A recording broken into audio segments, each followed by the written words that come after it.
మంటే ఘటమైన నాలో నీవు ఐశ్వర్యము నింపితివి మంటే ఘటమైన నాలో నీవు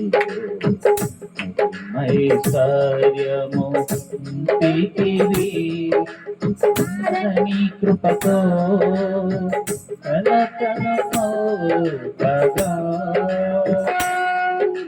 మారని నీ కృపతో మమతలతో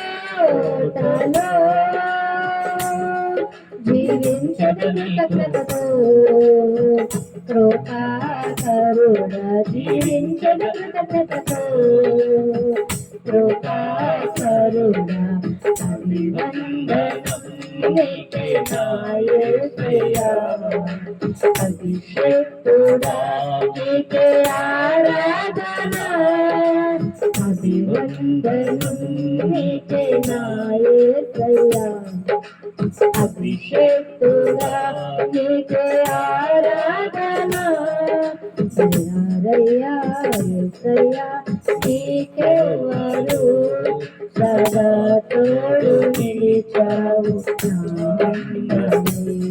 సదారయ్యా యేసయ్యా నీకెవ్వరు సదా తోడు నిలిచావు భయమేమి లేదు మా బలము నీవే కోపమే లేదు నా జయము నీవే భయమేమి లేదు నా బలము నీవే కోపమే లేదు నా జయము నీవే అభివందనం నీకే నా యేసయ్యా అభిషేకుడా నీకే ఆరాధన అభివందనం నీకే నా యేసయ్యా అభిషేకుడా నీకే ఆరాధన ప్రార్థన మహాపరిశుద్ధుడా ప్రేమ కలిగిన సర్వోన్నతుడైన దేవ ఇప్పటి వరకు మహిమపరుచుకున్నాం స్తోత్రాలు చెల్లిస్తాం వాక్యంలోకి వెళుతున్న ప్రభువా అయ్యా మీరే అందరితో మాట్లాడండి వాక్కు ద్వారా తండ్రి అందరితో మాట్లాడమని ప్రార్థిస్తున్నాం నీకే స్తుతి స్తోత్రం దాసుడి ద్వారా పలికే ప్రతి మాట నాయనా మా హృదయంలో సహాయం చేయమని స్తుతి ఘనత మహిమ మీకే చెల్లించుకుంటూ ప్రభు అయిన యేసుక్రీస్తు నామములో ప్రార్థిస్తున్నాము తండ్రి ఆమేన్ ఆమేన్. దేవునికి స్తోత్రాలు, దేవుని నామానికి మహిమ కలుగును గాక. ఇప్పటి వరకు పాటలు పాడి ఆరాధన చేసి యేసయ్యను మహిమపరుచుకుంటూ వచ్చాము. ఈ సమయం ముందు ఒక శ్రేష్టమైనటువంటి సందేశాన్ని నేను మీ మధ్యలోకి తీసుకురావడానికి పరిశుద్ధాత్మ దేవుడు నన్ను ఎంతో బలపరుస్తున్నారు. ఇక్కడ కూడి వచ్చిన సంఘ బిడ్డలందరికీ కూడా ప్రభువైన యేసుక్రీస్తు నామములో వందనాలు. ఈ వీడియో చూస్తున్నటువంటి మీకందరికి కూడా ప్రత్యేకమైన వందనాలు తెలియజేస్తున్నాను. ఈ దినాన కూడా ఒక శ్రేష్టమైనటువంటి అమూల్యమైనటువంటి సత్యాన్ని జాగ్రత్తగా మనం విందాం. దేవుడు మనలను ఎందుకు పిలిచెను లేక పిలుచుకున్నాడు? దేవుడు మనలను ఎందుకు పిలుచుకున్నాడు అనేటువంటి అంశాన్ని జాగ్రత్తగా ధ్యానం చేద్దాం. ఎక్కడ నుండి పిలిచాడు అనంటే లోకములో నుండి ఆశ్చర్యకరమైన తన వెలుగులోకి దేవుడు పిలుచుకున్నాడు. ఇంకా చెప్పాలంటే అసత్యములో నుంచి సత్యములోకి దేవుడు పిలుచుకున్నాడు. పాపములో నుండి శాపములో నుండి భయంకరమైనటువంటి వ్యసనాల్లో నుండి యేసుక్రీస్తు శిలువ మార్గానికి పిలుచుకున్నాడు. ఆయనలో ఉన్నటువంటి ఆ నీతిని బట్టి, ఆయనలో ఉన్న ఆ ప్రేమను బట్టి సృష్టికర్త అయిన దేవుడు మనలందరం ఏర్పాటు చేసుకొని పిలుచుకున్నాడు. ఎందుకు పిలుచుకున్నాడు అని గాని మనం ఆలోచన చేయగలిగితే వాక్యములో ఇలాగ రాయబడి ఉంది. దెసలోనికి రాసినటువంటి మొదటి పత్రిక 4వ అధ్యాయము 7వ వచనము.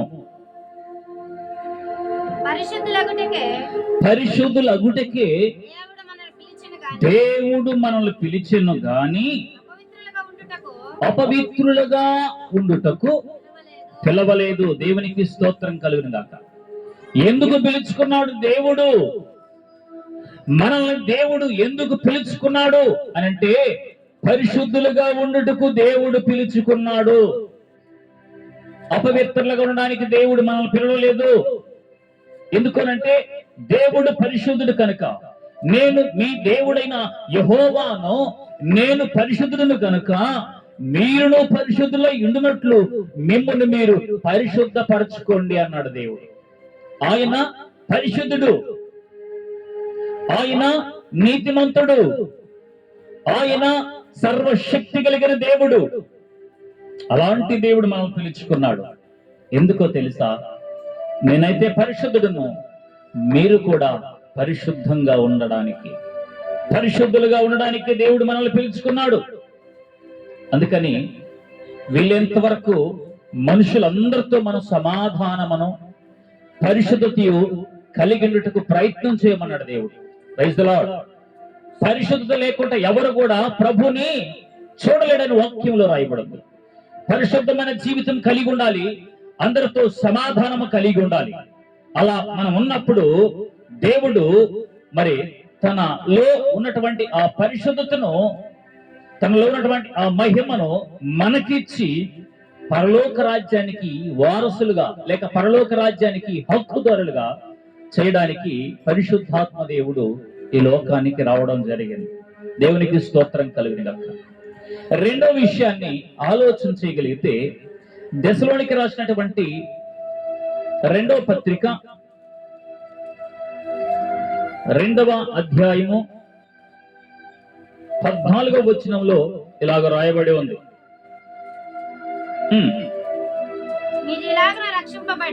మీరు ఇలాగన రక్షించబడి ప్రభువైన యేసుక్రీస్తు యొక్క మహిమను పొందవలనని దేవునికి స్తోత్రం కలుగును గాక. దేవుడు ఎందుకు పిలుచుకున్నాడు? యేసుక్రీస్తు యొక్క మహిమను మనం పొందడానికి. సువార్త ద్వారా దేవుడు పిలుచుకున్నాడు. ఈ వాక్యాన్ని వింటున్న దేవుని బిడ్డలారా, ఈ వాక్యము ద్వారా దేవుడు మిమ్మల్ని పిలుస్తున్నాడు.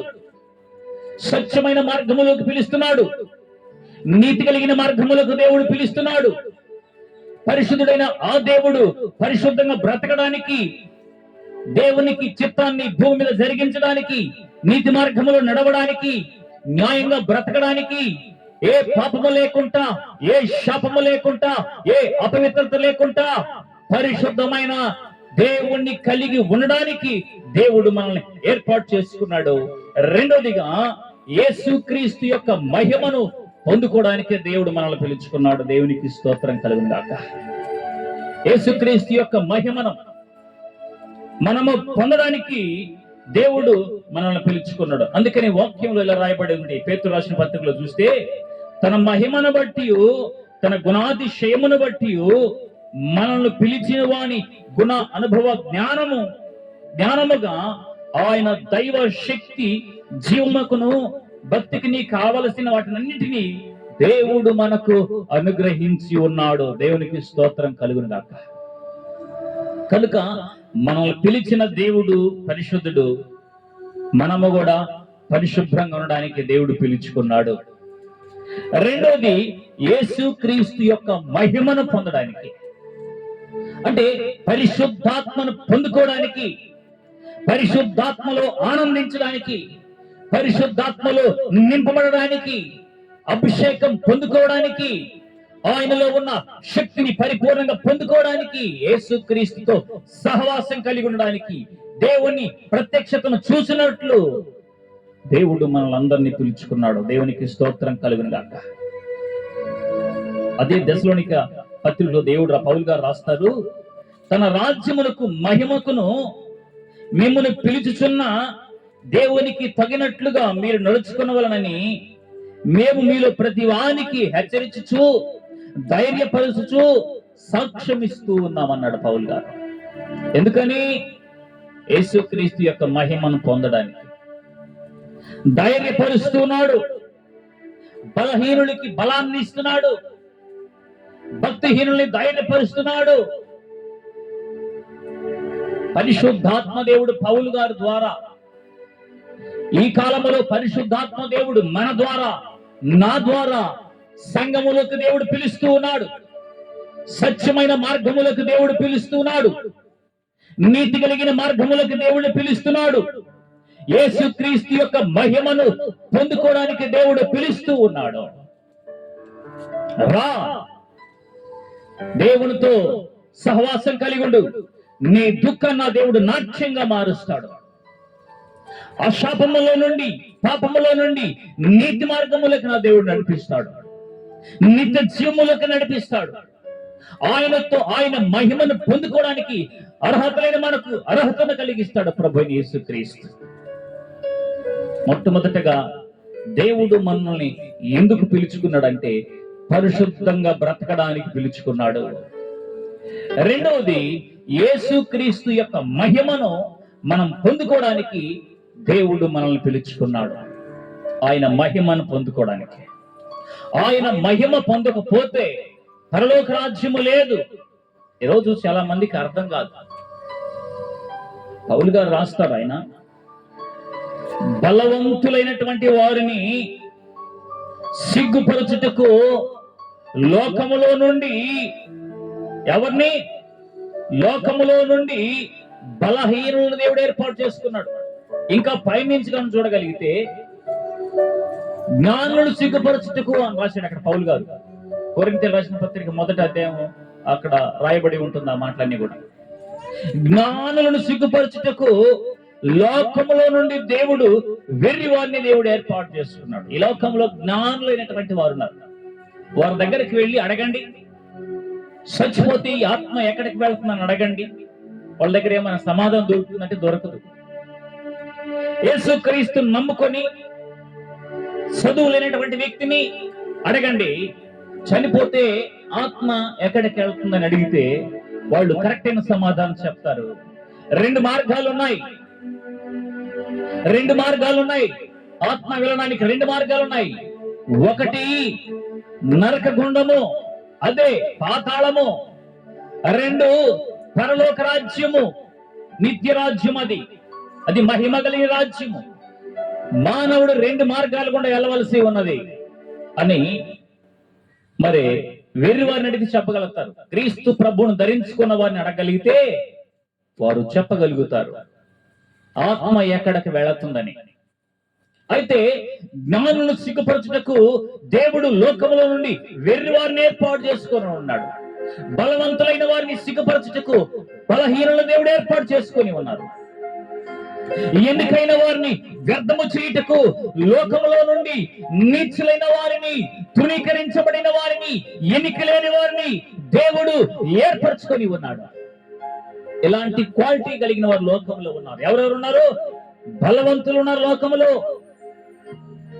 జ్ఞానులు ఉన్నారు లోకములో, ఎన్నికైన వారు ఉన్నారు లోకములో. అట్టి వారిని దేవుడు పిలవలేదు. దేవునికి స్తోత్రం కలుగును గాక. అట్టి వారిని దేవుడు పిలవలేదు. ఏ శరీరి అయితే ప్రభు దగ్గర అతిశయపడకుండా ఉంటారో అట్టి వారిని నా దేవుడు పిలుచుకున్నాడు. ఆయన పిలుపులో పరిశుద్ధత ఉన్నది, ఆయన చూపులో పరిశుద్ధత ఉన్నది, ఆయన మాటలో పరిశుద్ధత ఉన్నది, ఆయన జీవితంలో పరిశుద్ధత ఉన్నది, ఆయన వాక్కులో పరిశుద్ధత ఉన్నది. అలాంటి దేవుణ్ణి ధరించుకున్న నీవు నేను పరిశుభ్రంగా బ్రతకడానికి, రెండవది ఆయన కుమారుడైన యేసుక్రీస్తు ప్రభు మహిమను పొందడానికి దేవుడు మనల్ని ఏర్పాటు చేసుకున్నాడు. దేవునికి స్తోత్రం కలుగుగా.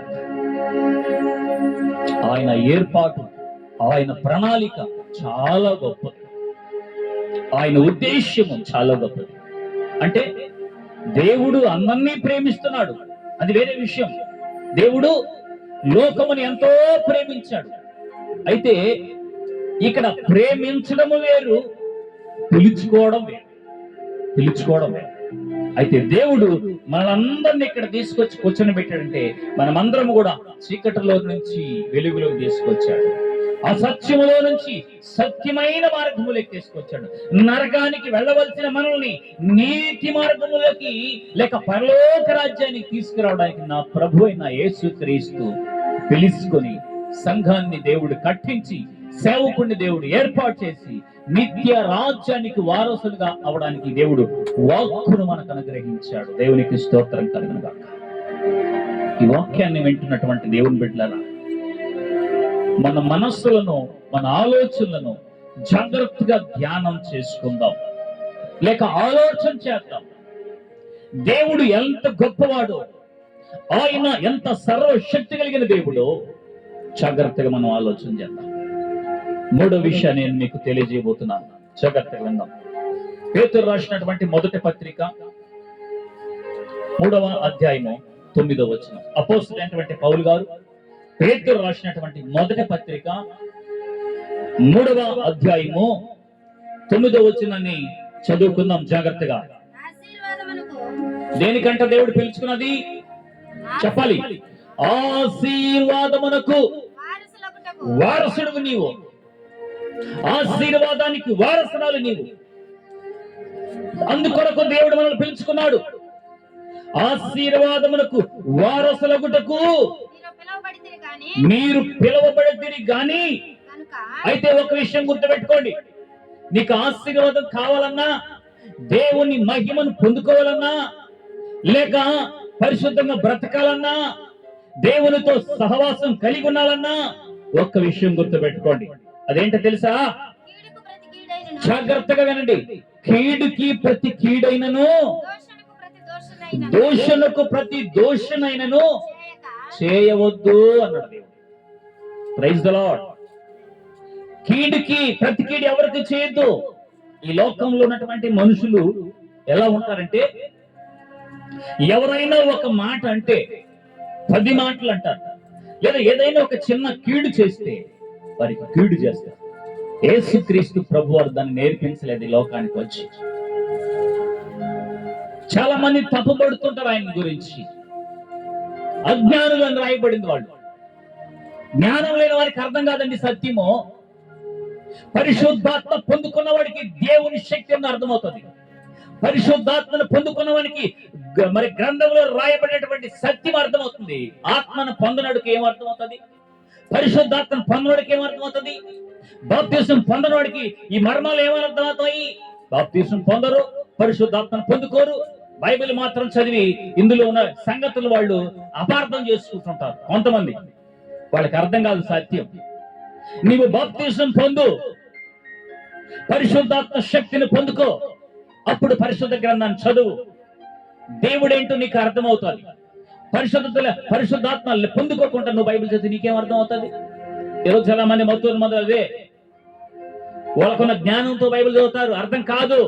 పరిశుద్ధాత్మ సహాయము పొందుకుంటే, లేక పరిశుద్ధాత్మతో సహవాసం చేస్తే పరిశుద్ధ గ్రంథం ఏంటో మనోనేత్ర వెలిగిస్తాడు దేవుడు. సత్యం ఏంటో గ్రహించగలిగిన మనసునిస్తాడు. అది లేకపోతే నువ్వు చదివితే ఏం ప్రయోజనం? కాబట్టి యేసుక్రీస్తు ప్రభు వారు ఎందుకు పిలుచుకున్నాడు మనల్ని అంటే, మూడో విషయము, ఆశీర్వాదమునకు వారసులుగా ఉండడానికి దేవుడు మనల్ని పిలుచుకున్నాడు. నీవు ఆశీర్వాదానికి వారసుడివి. మన దేవుడు ఆశీర్వాదానికి కర్త, వారసుడివి నీవు.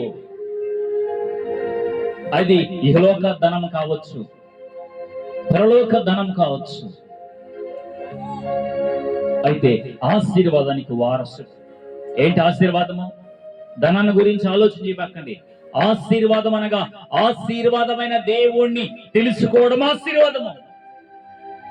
పరిశుద్ధమైన దేవుణ్ణి ఎరగటి ఆశీర్వాదము. ఇది ఆశీర్వాదం, ఇది నీతి, ఇది సత్యం. కాబట్టి అట్టి ఆశీర్వాదం నీకు కావాలంటే కీడుకు ప్రతి కీడు ఎవరికి కూడా చేయవద్దు. ఇది నా యేసుక్రీస్తు నేర్పించిన సత్యం. ప్రియ లోకమా, నా యేసయ్య నేర్పించిన సత్యము ఇదే జాగ్రత్తగా వినండి. కీడు నీకు ఎవడన్నా చేస్తున్నాడా, ప్రతి కీడు చేయొద్దని యేసుక్రీస్తు ప్రభు ఈ లోకానికి వచ్చి సత్యం బోధించాడు. ప్రతి దోషణ ఎవరికి చేయవద్దు. ఒక చెంప మీద కొడితే రెండో చెంప చూపించమన్నాడు దేవుడు. అందుకని క్రైస్తవులు హింసిస్తున్నా, దూషిస్తున్నా, మరి నానా ఇబ్బందులు పెడుతున్న క్రైస్తవుడు ఎందుకు మౌనంగా అంటే చేతగాని వాడేమో కాదు, గాని చేత కాకుండా కాదు క్రైస్తవుడు మౌనంగా ఉన్నాడు. ఇదిగో వాక్యము కట్టేసింది మమ్మల్ని, మాట్లాడలేక వాక్యం బంధించింది. నీకు ఇష్టం వచ్చినట్లు నువ్వు మాట్లాడుతూ ఉంటావు. అయితే అలాగా మాట్లాడకూడదన్న నోటిని దేవుడు కట్టేశాడు. బూతులు రాకూడదని, అబద్ధము రాకూడదని, ఏ మతస్థుని దూషించకూడదని, ఎవరిని శపించవద్దు అని, ఎవరిని అపసాక్ష్యాలు పలకకూడదని నా యేసుక్రీస్తు నేర్పించాడు. కనుకనే మేము మౌనంగా క్షమించుకుంటూ వెళ్తున్నాం. ఎన్ని ఇబ్బందులు పడుతున్న క్రైస్తవుడు ఎందుకు మౌనంగా వెళుతున్నాడంటే కారణము యేసుక్రీస్తు మార్గములో వాడు ఉన్నాడు కనుక, ఆయన ఉన్నాడు కనుక మౌనంగా వెళ్తున్నాడు. ఒక చెంప మీద కొడితే రెండో చెంపమని తిప్పమని ఎందుకు నేర్పించాడు యేసుక్రీస్తు ప్రభువారు? క్షమించు అన్నాడు ఆయన. సిలువ మన మీద క్షమించు అన్నాడు ఆయన. ఈ మనస్సు కలిగి ఉండేవాడు క్రైస్తవుడు, చేతగాని వాడేం కాదు క్రైస్తవుడు. నీవు దూషిస్తే తిరిగి దూషించడానికి ఎంతో సేపు పడదు. ఎందుకు క్రైస్తవుడు మౌనంగా వెళ్తున్నాడు? దెబ్బలు తిని ఎందుకు మౌనంగా వెళ్తున్నాడు అంటే చేత కాకుండా కాదు. అయితే మాట్లాడే అధికారం లేదు మాకు. మా దేవుడు మాట్లాడొద్దు అన్నాడు. మీ గ్రంథాలు అలా చెప్పాయేమో దూషించమని, మీ గ్రంథాలు అలా చెప్పాయేమో దూషించండి ఇతర మతస్థులని. మా గ్రంథం అలా చెప్పలా. అందరినీ ప్రేమించమన్నది మా యేసుక్రీస్తు ప్రభు. మా యేసయ్య అందరినీ ప్రేమించమన్నాడు. ఆయన గ్రంథము అందరినీ క్షమించమన్నది. ఇది మాకు నేర్పించిన సత్యం యేసుక్రీస్తు ప్రభువారు. కనుకనే మేము మౌనంగా వెళుతున్నాం. ఎన్ని వచ్చినా అసత్యం ఎంత వచ్చినా సత్యాన్ని ఆపలేదు. అది ఏదో ఒక మూల రగులుతూనే ఉంటుంది సత్యము.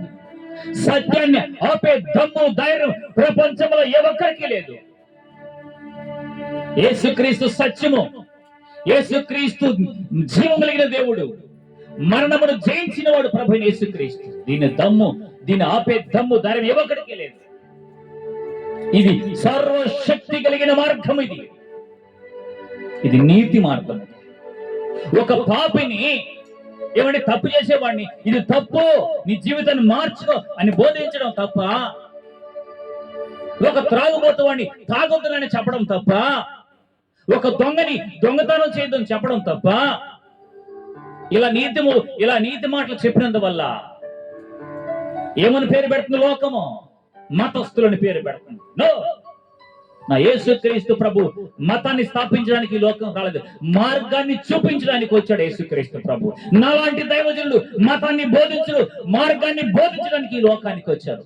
జాగ్రత్తగా ఈ మాటలు వింటున్న దేవుని బిడ్డలారా, గొప్ప మనసుతో ఆలోచించే, సత్యం మీద గ్రహించు, తెలుసుకో, నీ జీవితాన్ని మార్చుకో, దేవుడి దగ్గరికి రా, పశ్చాత్తాపడు, నా ప్రభుని ఆశీర్వదిస్తాడు.